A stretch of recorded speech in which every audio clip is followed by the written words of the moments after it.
Tudo bem, graças a Deus. Seja o Pai em graça e misericórdia sobre os irmãos.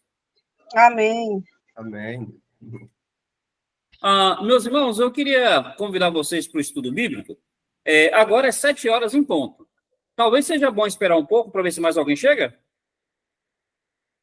Rapaz, o pessoal tá meio demorando. Já chamei a turma aqui. Mas está difícil.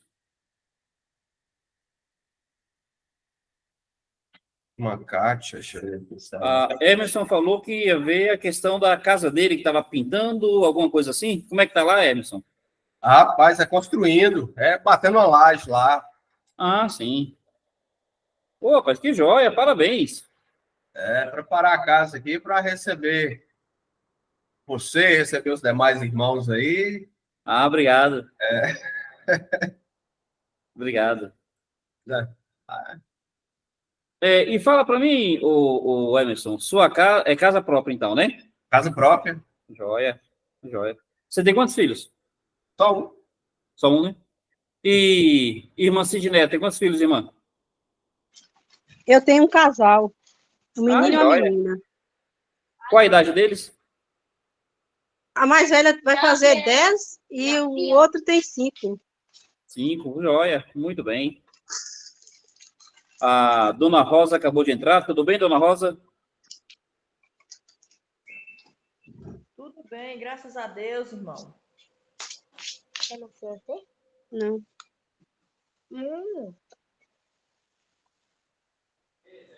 Muito bem.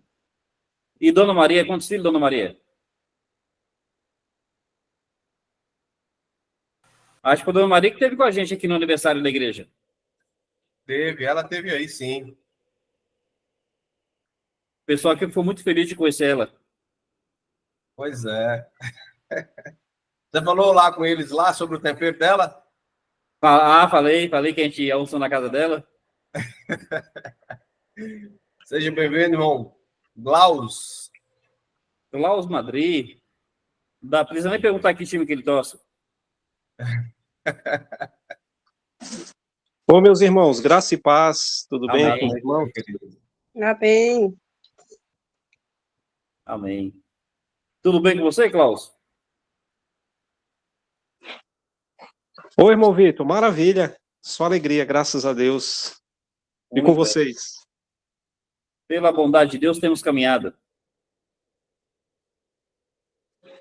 Irmão Vitor, fiquei feliz porque eu faço parte ainda congrego na Congregação Cristã no Brasil, mas eu posso me considerar um membro virtual da Primeira Igreja Batista de Vitória da Conquista. Sempre estamos acompanhando, eu e meu irmão, falei para o meu irmão também, né? E como o irmão já deve saber, o grande problema nosso é a questão do ensino bíblico, né? Há um despertar no nosso meio, no meio dos irmãos da CCB, quanto ao ensino bíblico, e para nós está sendo muito edificante. Deus que abençoe.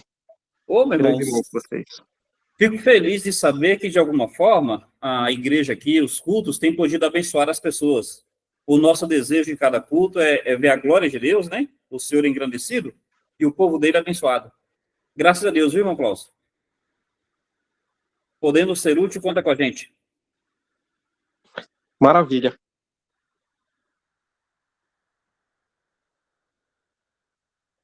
Gente, vamos falar com Deus?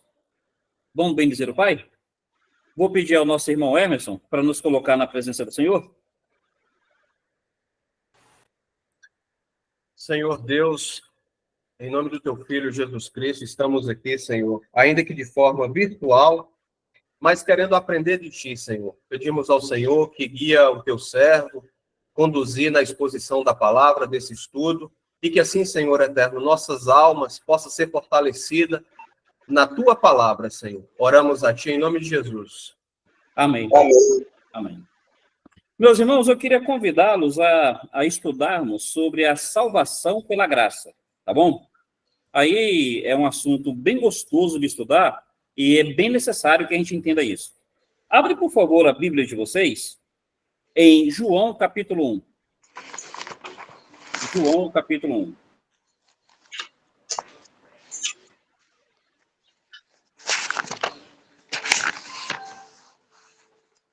Encontraram aí João, capítulo 1? João, capítulo 1, o livro de João vai falar sobre o ministério de Jesus. E o capítulo 1 é tipo uma introdução. Ele vai explicar, sabe, quem é Jesus Cristo, qual é a essência do ministério de Jesus.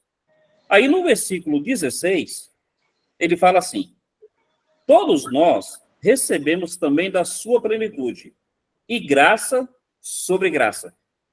E no verso 17 fala: porque a lei foi dada por meio de Moisés. A graça e a verdade vieram por meio de Jesus Cristo. Meus irmãos, o que é graça? O que é graça? Uma colocação simples da gente poder falar graça é favor imerecido. Então, uma coisa que é feita de bom para você, que você não merece. Só que a graça de Deus vai muito além do favor imerecido. A graça de Deus vai muito além. Vamos tentar entender aqui. Ele vai fazer uma comparação entre Jesus e Moisés. Então, no verso 17, fala que a lei veio por meio de Moisés. A graça e a verdade por meio de Jesus. Lembra que esse público aí é um público judeu. Então, eles tinham acabado de se converter e saíram do judaísmo para abraçar o cristianismo. Se perguntasse para um judeu quem é a pessoa mais importante na história bíblica, o judeu ia dizer que a pessoa mais importante era Moisés. Porque foi por Moisés que eles saíram do Egito. Foi por Moisés que o Mar Vermelho se abriu. Foi por Moisés que o pão caiu do céu, que a água saiu da rocha. Foi por Moisés que eles receberam a lei e que eles receberam o sacerdócio. Então, pergunta para um judeu, quem é a pessoa mais importante? O judeu diria que era Moisés. Aí, o João vai mostrar para eles como é que Jesus está bem acima de Moisés. Aí ele vai dizer o seguinte, em Moisés, vocês tinham lei. Mas em Jesus Cristo, vocês vão muito além da lei, vocês vão ter a graça. Aí o que João vai fazer? Ele vai mostrar o seguinte, a primeira praga de Moisés no Egito foi a água transformando em sangue. Vocês sabiam disso, né? Então, daquelas 10 pragas, a primeira foi a água transformando em sangue. Então, o que acontece na lei? Na lei, a água vira sangue. João vai mostrar o primeiro milagre de Jesus. E qual é o primeiro milagre de Jesus? Ele transformou a água em vinho. Percebe a comparação? Em Moisés tem a lei. E na lei, a água vira sangue. Em Jesus Cristo tem a graça. E na graça, a água vira vinho. Perceberam aí a diferença? O que João quer dizer para eles? Que eles têm em Jesus Cristo o que Moisés nunca pôde oferecer. Eles têm em Jesus Cristo algo muito maior. Então, olha, se vocês quiserem continuar seguindo Moisés, lembra disso. Vocês estão debaixo de juízo. Em Moisés, a água vira sangue. Mas se vocês abraçarem Jesus Cristo, vocês vão para uma dimensão maior. Em Cristo, a água vira vinho. João, ele vai mostrar isso em diversas situações. A situação principal que eu queria deixar com vocês, no capítulo 8, lembra que fala da mulher adúltera? Eles pegam uma mulher que foi presa em flagrante adultério. Eles levam até Jesus Cristo. E eles dizem assim, na lei, Moisés falou que ela deveria ser apedrejada. Mas e o Senhor, o que o Senhor diz? Percebe que João mostra, mais uma vez, o contraste entre Moisés e Jesus? Na lei, Moisés mandou apedrejar. Porque na lei, a água vira sangue. O que Jesus vai fazer? Gente, vamos entender isso.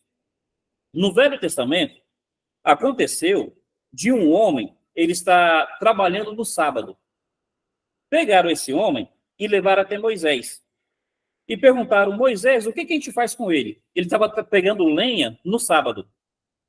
Gente, teria uma razão lógica para ele pegar lenha no sábado? Vamos imaginar? Talvez a lenha que ele pegou na sexta estava molhada. Talvez ele pegou pouca lenha. De repente, ele tinha uma criança em casa que estava com fome. E criança, quando está com fome, ela não quer saber que dia é, ela quer comer.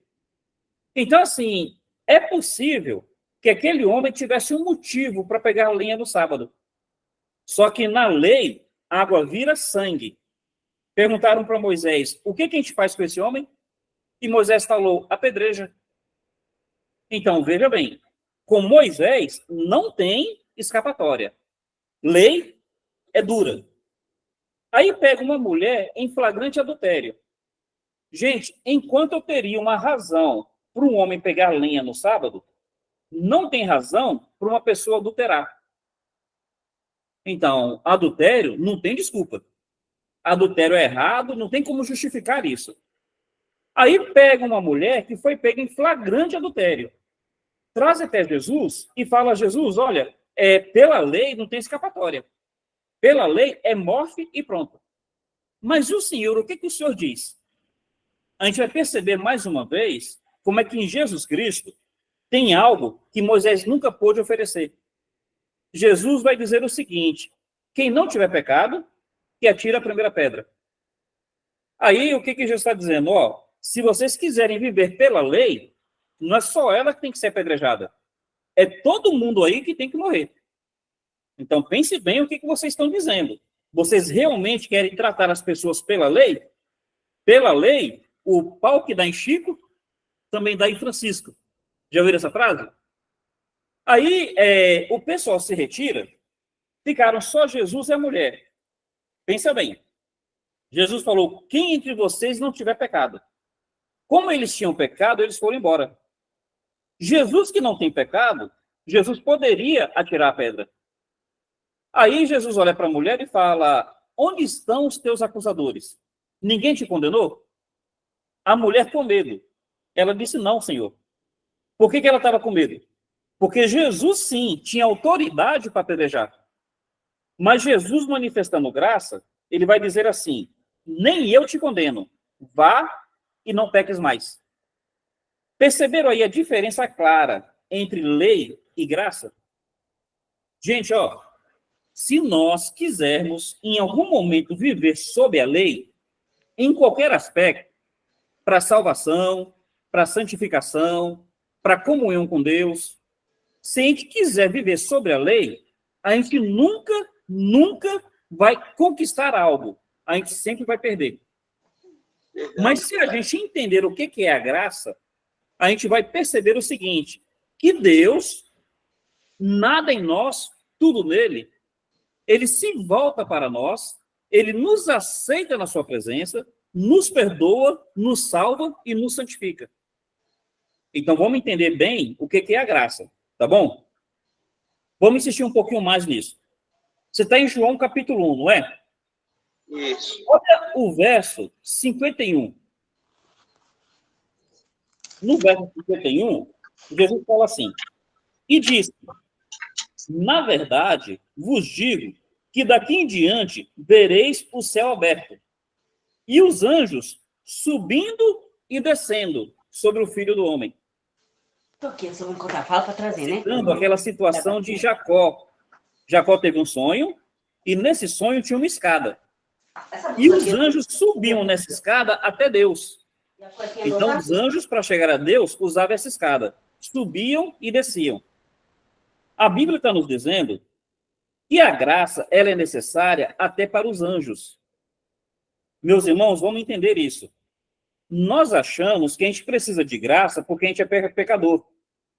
Mas vamos lembrar que Deus, ele nunca precisou criar nem anjos e nem homens. Ele não criou a gente porque ele precisava da gente. Ele criou a gente porque ele queria demonstrar amor. Ele queria demonstrar bondade. Então, os anjos que não têm pecado, eles só podem se achegar a Deus porque Deus, em graça, aceita os anjos na sua presença. Adão, antes de pecar, Deus vinha a Adão toda tarde. Por que Deus vinha a Adão? Porque Deus, em graça, ele queria ter relacionamento com Adão. A graça de Deus é a razão para tudo o que Deus faz de bom. Veja bem, eu cuido dos meus filhos hoje na expectativa dos meus filhos cuidarem de mim quando eu estiver idoso. Então, o que eu faço de bom, eu faço também esperando que esse bem reverta a mim de alguma forma. Então, quando eu sou honesto, sabe, eu estou esperando que a minha honestidade me traga a recompensa. Deus, ele faz tudo o que ele faz tão somente pela graça. Ele não precisa de anjos adorando ele, porque ele não é narcisista. Ele não precisa de alguém elogiando ele. Para que ele criou os anjos? Porque ele, em graça, queria ter seres que ele viesse a abençoar. Para que ele criou os homens? Porque ele, em graça, ele queria ter pessoas a quem ele amasse. A graça de Deus é necessária para todas as criaturas. Mas nós que somos pecadores, nós precisamos de graça, tanto para estar na presença dele, quanto para não sofrer o castigo dos nossos pecados. Perceberam a diferença? Os anjos precisam de graça para poder estar na presença do Todo-Poderoso. Porque o Todo-Poderoso, ele não precisa relacionar-se com ninguém. Ele só se relaciona por manifestação de graça. Mas nós, seres caídos, nós precisamos de graça dobrada. Nós precisamos de graça não só para ser aceito na presença de Deus. Nós precisamos da graça para também não sofrer o castigo dos nossos pecados. Perceberam aí o ponto que eu estou colocando? É por isso que no verso 16 é dito que nós recebemos graça sobre graça.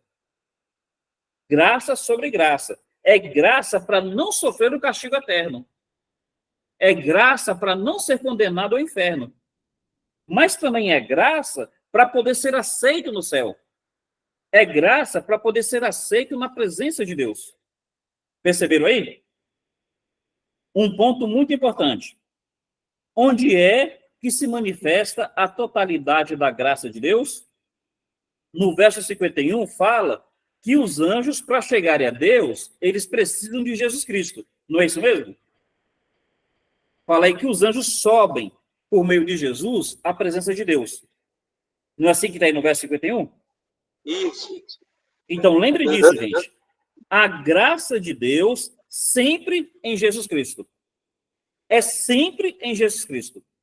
Para os homens, para os anjos, para todas as criaturas. É sempre em Jesus Cristo. Os homens, nós, precisamos de Jesus também porque somos pecadores. Por que eu estou dizendo isso? Para enfatizar a grande glória de Cristo. É por isso que a Bíblia fala que todo joelho se dobrará, tanto nos céus quanto na terra. Porque Cristo, ele é a expressão do amor de Deus.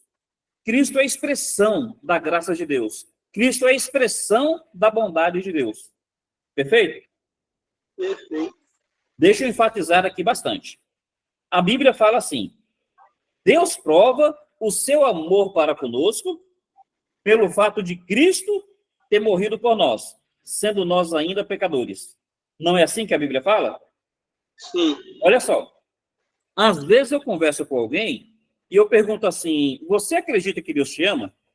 E a pessoa fala: sim, eu acredito. E eu pergunto: por que você acha que Deus te ama? Aí tem pessoas que me falam: eu acho que Deus me ama porque eu tenho saúde, porque eu tenho família, porque eu tenho um pão de cada dia. Aí eu explico para elas o seguinte: olha, essas coisas todas, elas são expressões do amor de Deus. Mas a grande prova do amor de Deus não é saúde, não é o pão de cada dia e nem é a família. A grande prova do amor de Deus é que Cristo morreu por nós, sendo nós ainda pecadores. Porque, gente, vamos concordar com uma coisa? Pode faltar saúde para gente. Tem pessoas que não têm saúde. Se a saúde for a prova do amor de Deus, Quem não tem saúde, parece que Deus não ama. Pode faltar o pão de cada dia? Tem gente que falta. Pode faltar família? Tem gente que falta. Então, mas uma coisa que nunca vai faltar é a certeza de que Cristo morreu pelos nossos pecados. Por que eu estou dizendo isso, gente? Porque nós sempre achamos que a graça de Deus vem sobre nós a partir daquilo que nós fazemos. Então a gente pensa assim: se eu for bonzinho, Deus me abençoa. Se eu for dizimista, Deus me abençoa. Se eu me batizar, Deus me abençoa. Se eu contribuir na igreja, Deus me abençoa. A gente não pensa assim? Se fosse desse jeito, a bênção de Deus seria comprada. A bênção de Deus seria conquistada. Não, gente. Deus não precisa do meu dízimo. Deus não precisa da minha oferta.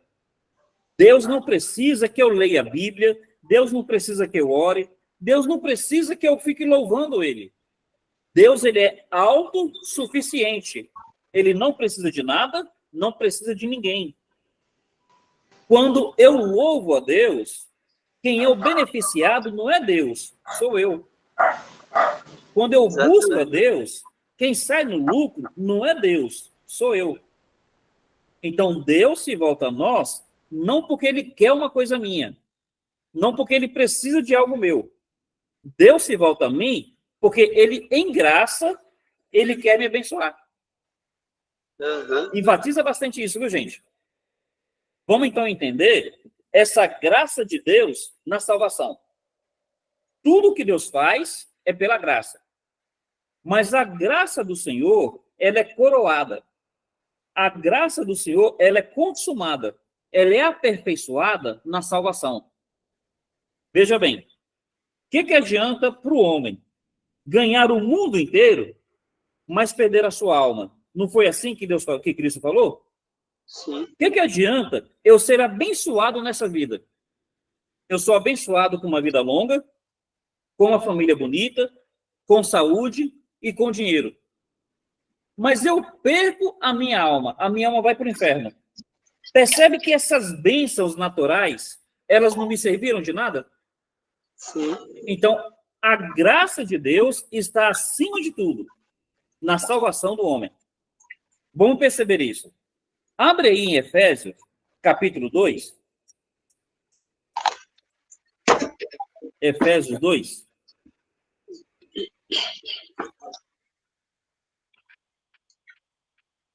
Efésios 2.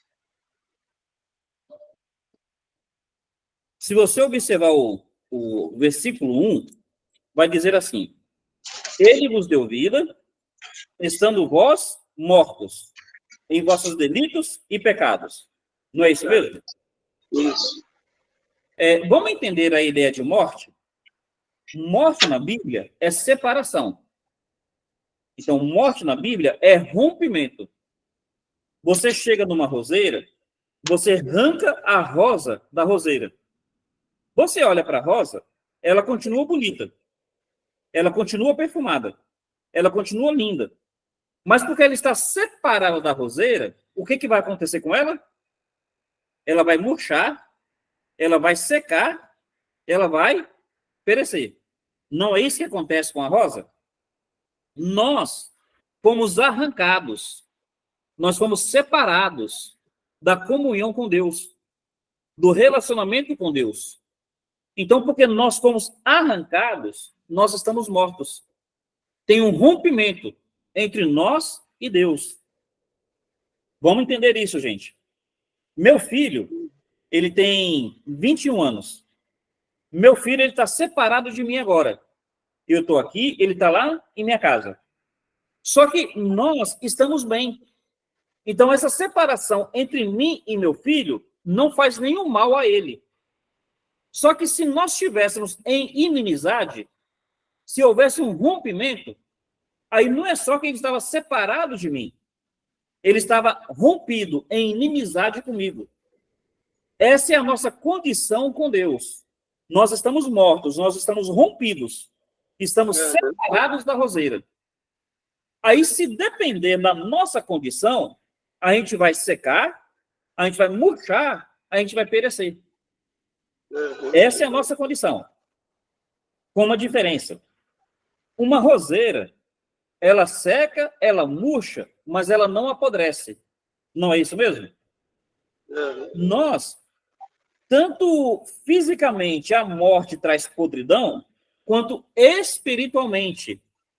O que nós podíamos fazer de bom, nós só fazíamos porque tínhamos comunhão com Deus. Porque estamos rompidos da comunhão com Deus, nós estamos apodrecendo na nossa alma. Nós apodrecemos no nosso espírito. A Bíblia fala que Deus viu que a continuação do coração do homem é sempre para a maldade. O nosso coração, ele é mau porque ele está separado de Deus. Então, lembra disso. Quando fala que estávamos mortos, quer dizer, nós estávamos em inimizade contra Deus, rompidos. E isso quer dizer que nós estávamos entregues à maldade do nosso coração.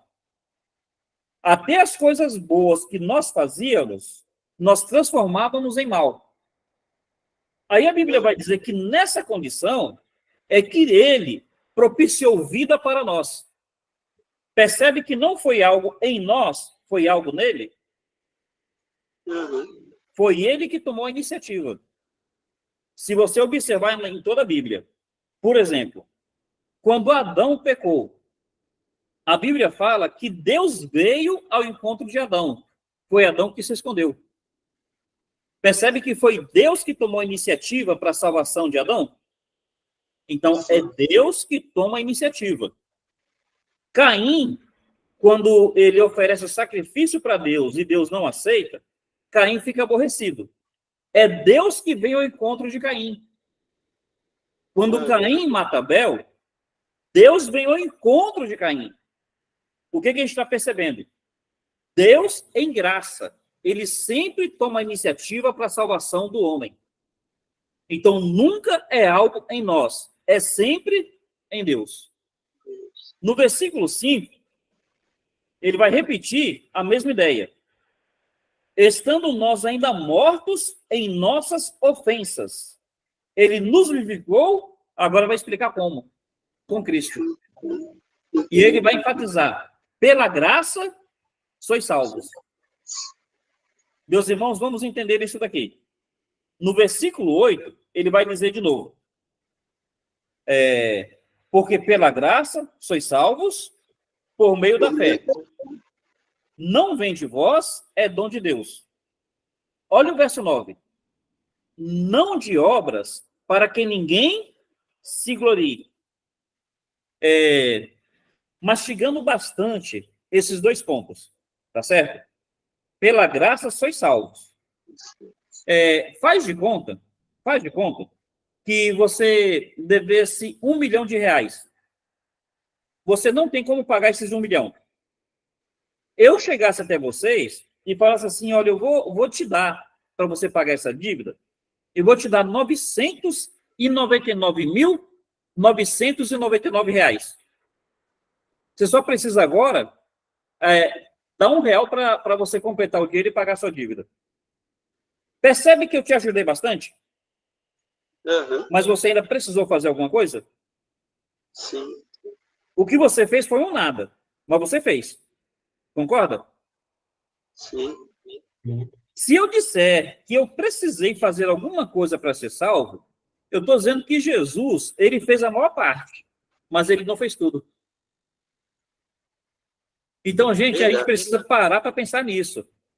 Será que realmente eu tenho que fazer alguma coisa? Jesus, ele é 100% meu Salvador ou ele é só 99%? 100%. É importante 100%, nós entendermos isso, gente. Vamos pensar aqui, ó.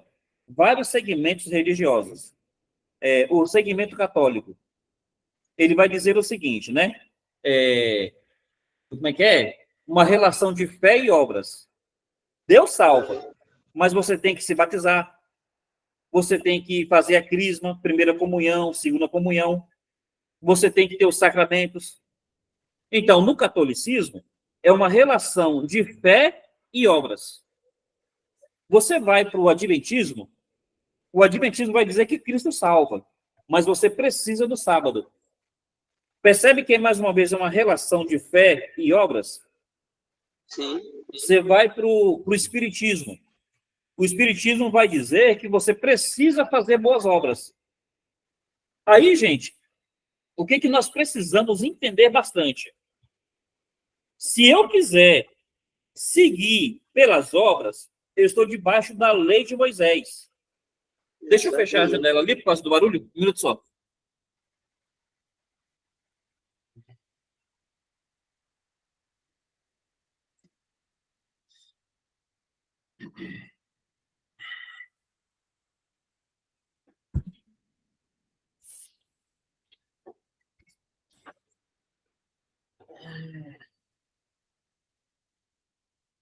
Desculpa, gente, era um caminhão aqui fora. Então, se eu quiser seguir pelas obras, lembra da lei de Moisés? Então, a lei, ela não salva, ela condena. Mas se eu optar por Jesus Cristo, eu estou rompendo com a lei. Eu estou rompendo com as obras. Aí é totalmente depender de Jesus. A Bíblia vai dizer que a salvação é pela graça. Pela graça. Aí vai dizer, não de obras, para que ninguém se glorie. Ninguém vai estar no céu um dia e vai dizer assim, eu estou aqui no céu porque eu ajudei na minha salvação. Eu estou aqui no céu porque eu fiz a minha parte para ser salvo. Não, gente. Não de obras para que ninguém se glorie. Todo o sistema religioso humano, ele, de alguma maneira, ele quer usar de obras para ser abençoado.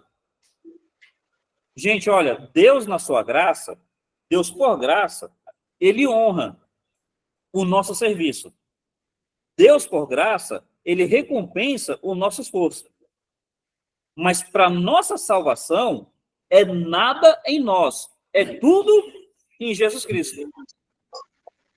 Se eu pegar 1% e eu disser que eu preciso fazer esse 1%, eu estou anulando completamente a graça de Cristo. Perceberam isso daí? Sim.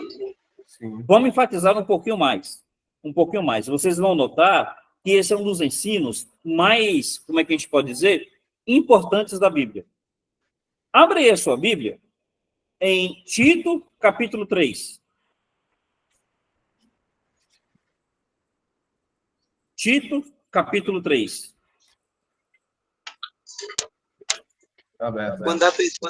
Quando a pessoa entende essa parte aí, de salvação pela graça, é a mesma coisa, o Senhor abre os olhos delas para a luz do evangelho automático, né? Amém. Amém, meu irmão. Abrir no capítulo 3, olha o versículo 5.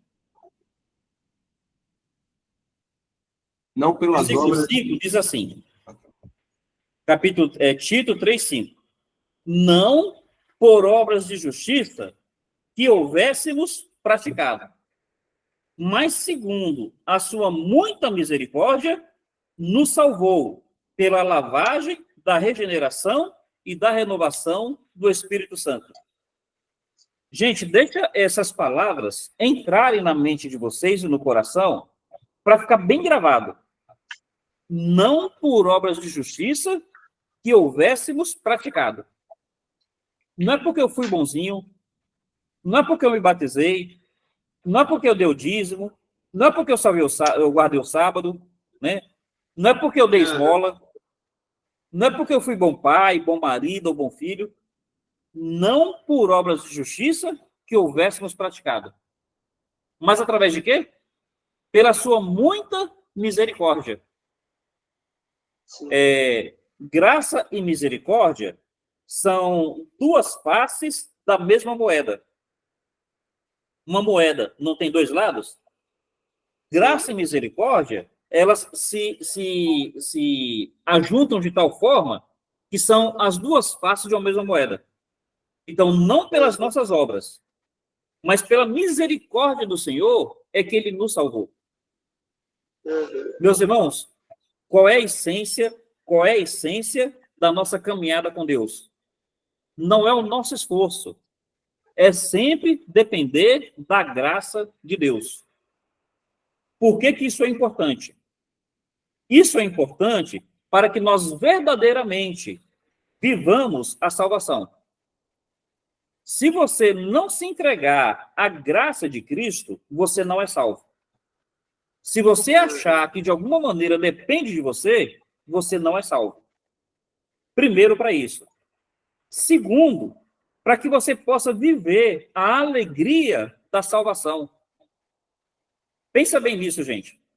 Faz de conta que você fica achando que depende de você ser salvo, ou depende de você continuar salvo. Já parou para perceber como é que você vai viver angustiado? Você vai ver todo dia pensando assim, rapaz, será que eu pequei? Se Cristo vier agora, será que eu vou subir? Se eu morrer agora, será que eu vou para o céu? Não é assim que a pessoa vive? Angustiada? Verdade. É sempre querer fazer alguma coisa, né? E acaba vivendo uma relação de constante, como é que a gente pode dizer? Preocupação, constante peso. Exatamente. Eu vou dizer para vocês o seguinte: se a minha salvação dependesse de mim, eu iria para o inferno. Não é porque eu quero, é porque eu nunca conseguiria me salvar. Eu vou dizer mais: se permanecer salvo dependesse de mim, eu iria para o inferno. Porque eu sou tão fraco que eu não consigo manter a minha salvação. O que eu estou dizendo para vocês? Já ouviu falar sobre o ensino da perda de salvação? Se você fizer isso, você vai para o inferno? Se você fizer isso, você perde salvação? Gente, pensa bem nisso. Se dependesse de nós ser salvos, nenhum de nós seria. E se dependesse de nós manter a salvação, nenhum de nós manteria. Verdade. Como é que Jesus Cristo falou? Olha o que ele diz. Vinde a mim, todos que estiverem cansados e sobrecarregados, e eu vos aliviarei.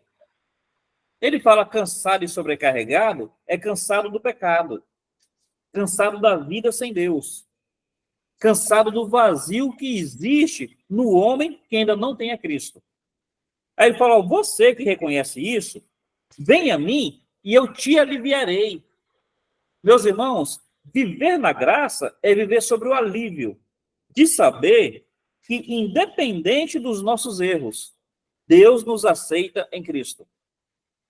Independente dos nossos pecados, Deus nos aceita em Cristo.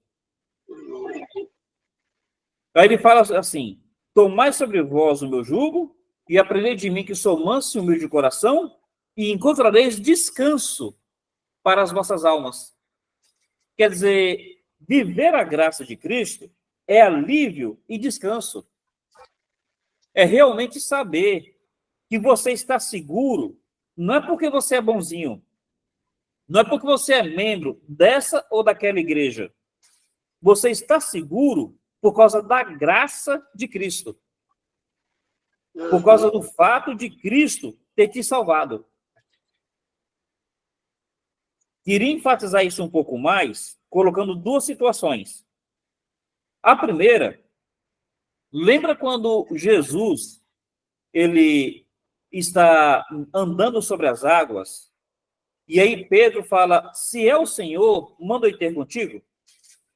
Jesus fala, vem. Pedro desce do barco e vai ao encontro de Jesus. Olha só, Pedro, ele não amarrou uma corda na cintura. Pedro não pegou uma boia. Pedro não colocou um colete salva-vidas. Pedro dependeu apenas da certeza de que Jesus Cristo, ele tem poder para fazer isso.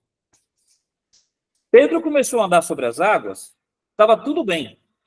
Mas o que acontece? Chegou uma hora que Pedro olhou para a força do vento, Pedro tirou os olhos de Jesus e começou a afundar. Não foi assim? Sim. Foi. O que o texto fala? Que naquele momento, Pedro falou, Senhor, salva-me. E o texto diz que Jesus prontamente, no mesmo instante, estendeu a mão sobre ele e falou, por que não tendes fé? O que o texto está nos dizendo, gente? Crer na nossa salvação é como sair do nosso barco. Eu estou abrindo mão da minha religião. Eu estou abrindo mão das minhas boas obras. Eu estou abrindo mão do meu esforço. E eu vou confiar somente em Jesus. Nós precisamos sair do barco. Não tem colete salva-vida. Não tem boia. Não tem corda para a gente amarrar na cintura. É se jogar realmente confiando em Jesus. O que acontece? Assim como Pedro, em algum momento ele falhou, tenha certeza, gente. Nós, na nossa caminhada cristã, nós, em alguns momentos, nós vamos falhar. Mas lembra que Pedro, ele imediatamente ele recorre a Jesus? É isso. É sempre Jesus. É sempre Jesus. Então, nunca dependa de você. Porque sempre que você depender de você, você vai afundar. É sempre dependendo de Jesus. Eu queria caminhar aqui para o final para falar do porquê que eu posso ter certeza que Cristo garante a minha salvação. Tá bom? Vamos entender isso daqui. O que Jesus fez para acalmar a tempestade? Lembra que ele repreendeu a tempestade e a tempestade se acalmou?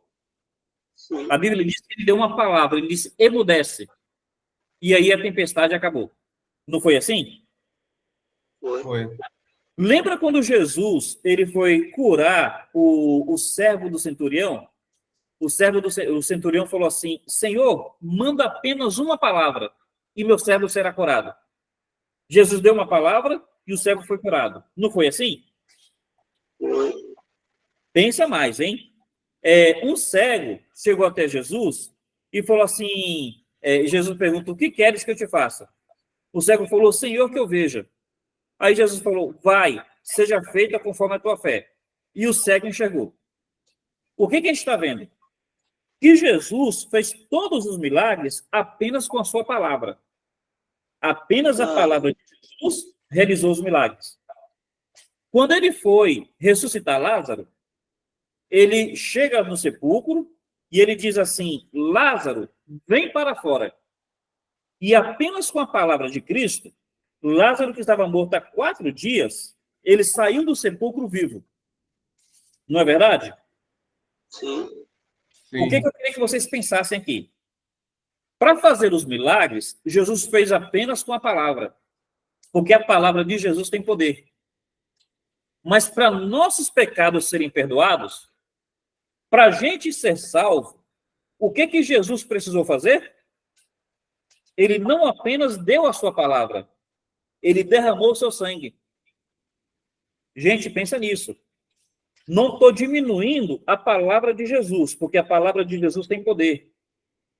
Mas eu estou dizendo que Jesus se comprometeu tanto com a nossa salvação que ele foi além.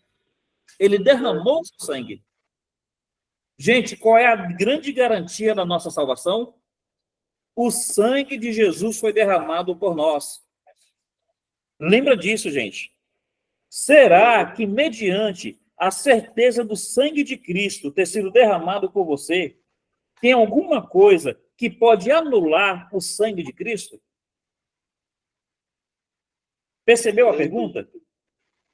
Se eu disser que algum pecado vai tirar a minha salvação, eu estou dizendo que esse pecado é maior do que o sangue do Filho de Deus. Dá uma olhada comigo, por favor, em 1 Pedro. 1 Pedro, capítulo 1.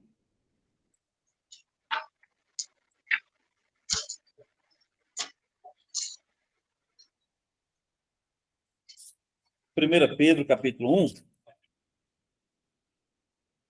vai dizer assim, capítulo 1, um pouquinho abaixo aqui, Perfeito.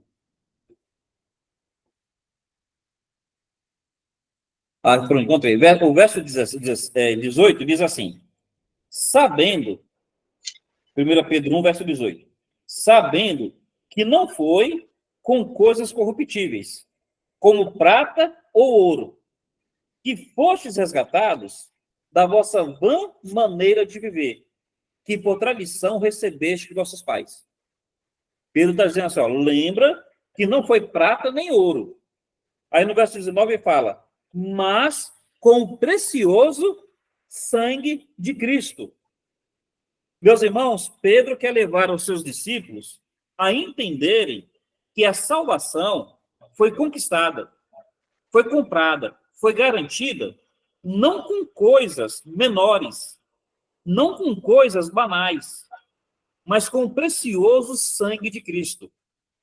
Quem morreu para garantir a sua salvação não foi apenas um outro homem perfeito.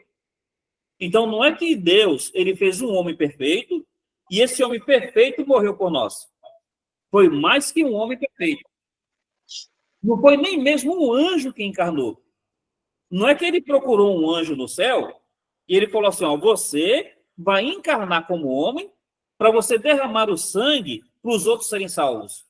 Não, não foi nem um homem perfeito apenas e nem apenas um anjo. Foi muito mais que isso. Ele não chegou no céu e pegou o anjo mais importante que ele tinha. Não, foi mais do que o maior de todos os anjos. Ele pegou o próprio filho. O próprio filho dele se fez carne e o próprio filho dele derramou o sangue dele para que nós fôssemos perdoados e fôssemos salvos. Meus irmãos, pensem bem nisso.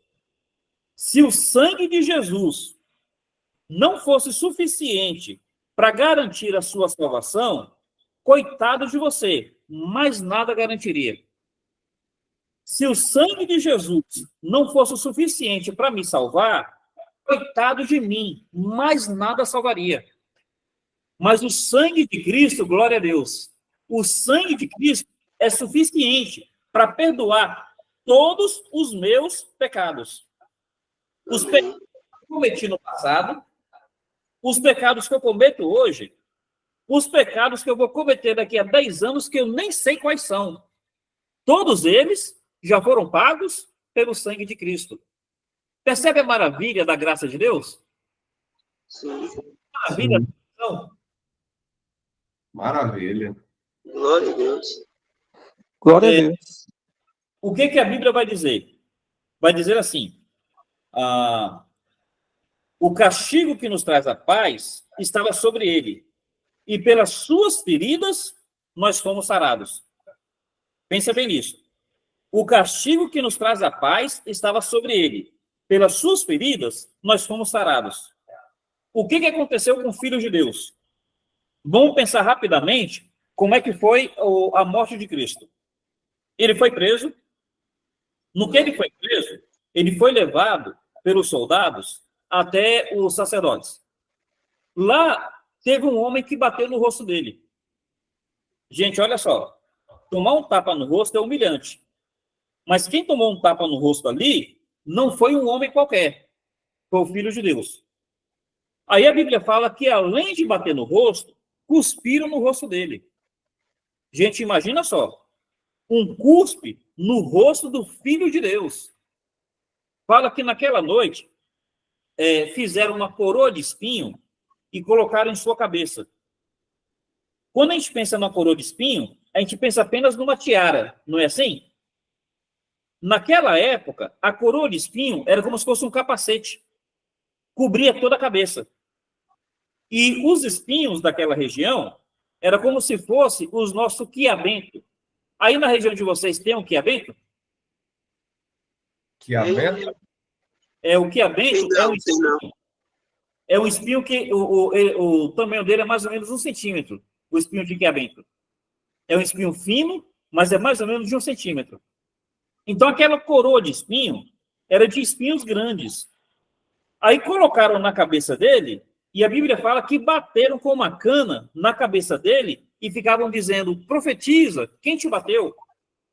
Então lembra, aquela coroa de espinho na cabeça e o pessoal batendo com uma cana. Os espinhos entraram no seu couro cabeludo.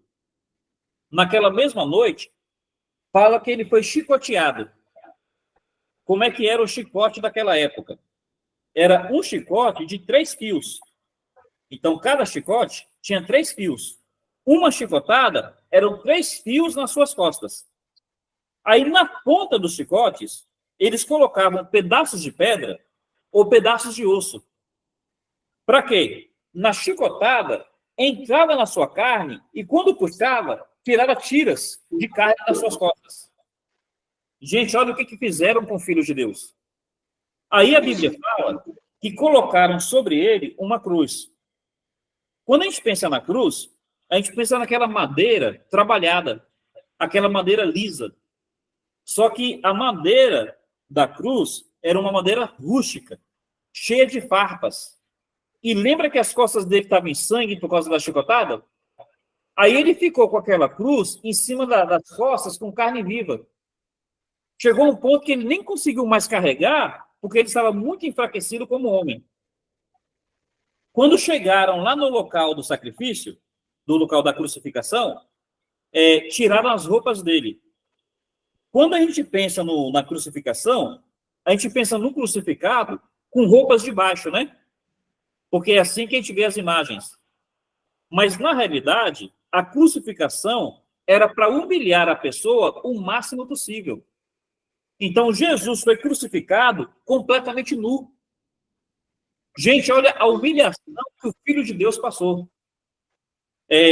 Pregaram seus braços e suas pernas. Então, furaram, cravaram, né? Tem que imaginar Jesus na cruz, ele todo ensanguentado. As costas ensanguentadas, a cabeça ensanguentada, aquelas feridas já inflamadas, causando febre.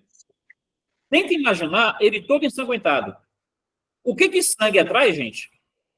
Sangue atrai inseto e atrai ave de rapina. Jesus ali naquela cruz, completamente nu, ele passou cerca de 6 horas no sol escaldante. Ele foi crucificado às 9 da manhã e ele veio a entregar o seu espírito às 3 da tarde. De 9 até às 3, ele sofreu aquele sol escaldante. A pergunta, por que o Filho de Deus, ele se permitiu passar por isso tudo? Por que o Filho de Deus, ele não usou o seu poder? Ele que teve tanto poder para expulsar demônios, para acalmar a tempestade, por que ele aceitou sofrer isso tudo? E a Bíblia vai dizer, o castigo que nos traz a paz estava sobre ele. Pelas suas feridas, nós fomos sarados. Meus irmãos, por que eu fiz essa descrição resumida, mas detalhada? Porque se eu disser que eu preciso fazer alguma coisa para eu ser salvo, eu estou jogando fora todo o sofrimento de Jesus. Eu estou dizendo que o sofrimento dele não foi suficiente. Se eu disser que eu preciso fazer 1% para a minha salvação, eu estou dizendo que todo aquele sofrimento não foi suficiente. Se eu disser que a minha salvação pode ser perdida, que alguma coisa pode tirar a minha salvação, eu vou estar dizendo que todo aquele sofrimento de Jesus foi, como é que a gente pode dizer?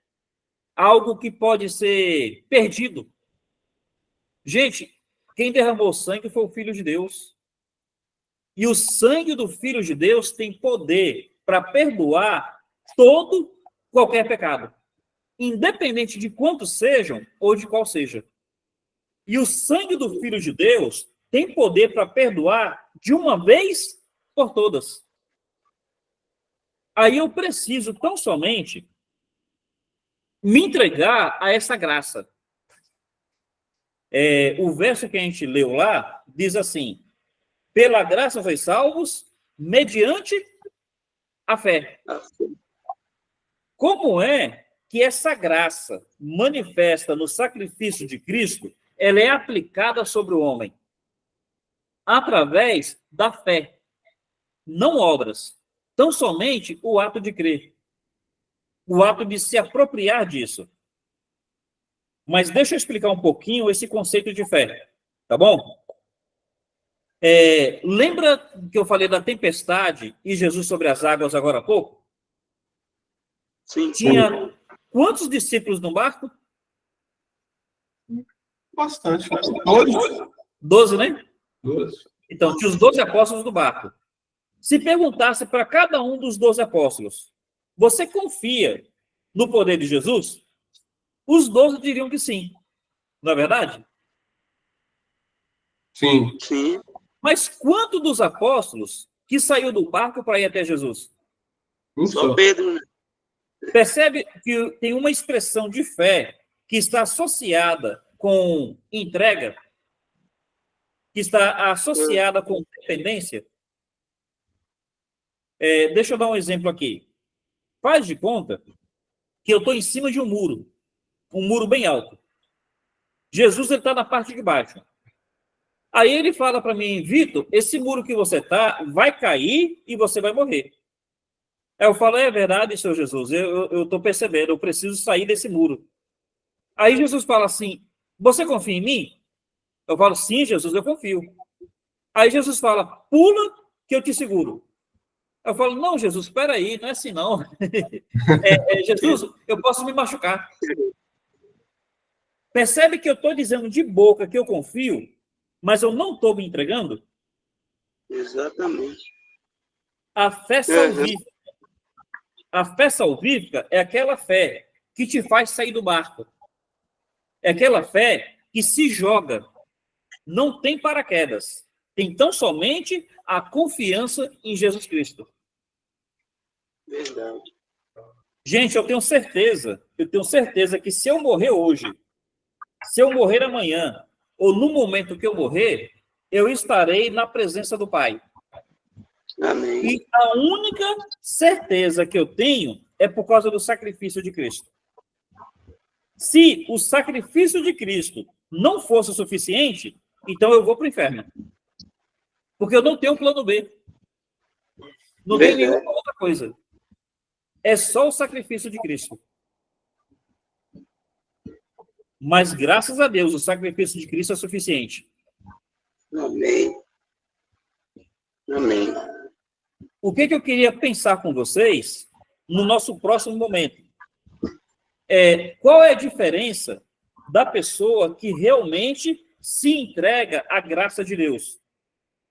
Eu sei que tem gente que pensa assim, olha, se eu não perco salvação, e se a salvação não depende de mim, por que eu não vivo, então, no pecado? Tem pessoas que falam desse jeito. Eu queria pensar nisso daí com vocês semana que vem, tá bom? É bom. Nós já estamos aqui há quase 1 hora, e eu sei que acaba sendo um pouco cansativo. Para a gente poder encerrar, eu queria abrir espaço para qualquer observação, qualquer questionamento que talvez os irmãos tenham. Uma pergunta, irmão, é assim, que nem o irmão falou dos pecados, tem um pecado que a gente perde a salvação, mas não é assim.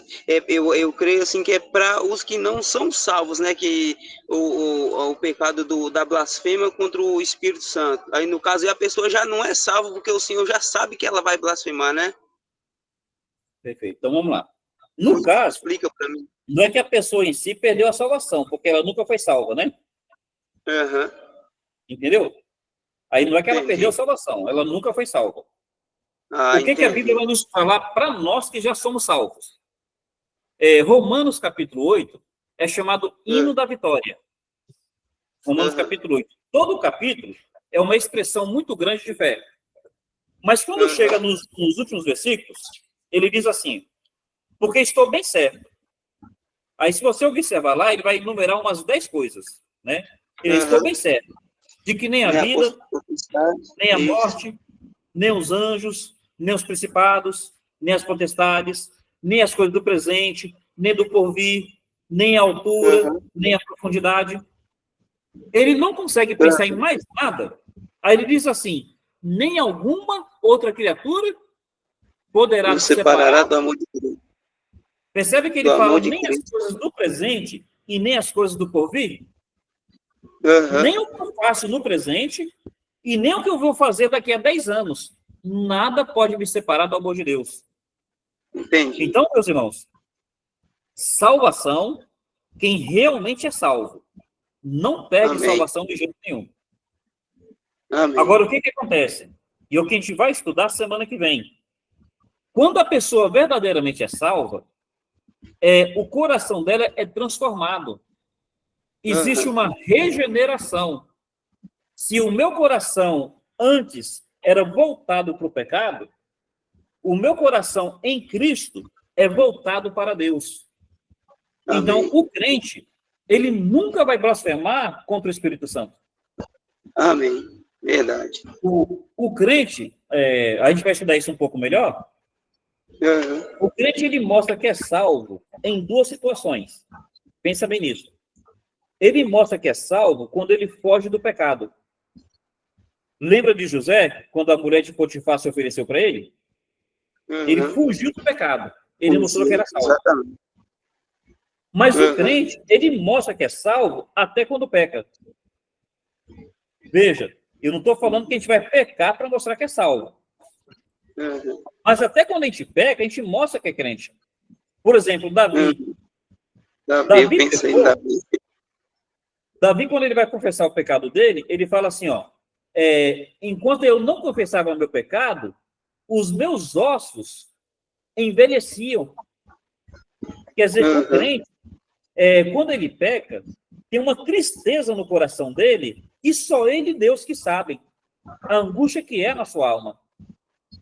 O que isso aí está mostrando? Que o crente, ele tem um coração diferente agora. Ele tem um coração que foge do pecado e que se entristece quando peca. Então, só o fato de eu ficar preocupado, né, de eu ter medo de blasfemar, já mostra que eu não blasfemei. Verdade. Só o fato de eu ter medo já mostra que eu sou crente, né? Meus irmãos, mais alguma colocação? Tudo perfeito.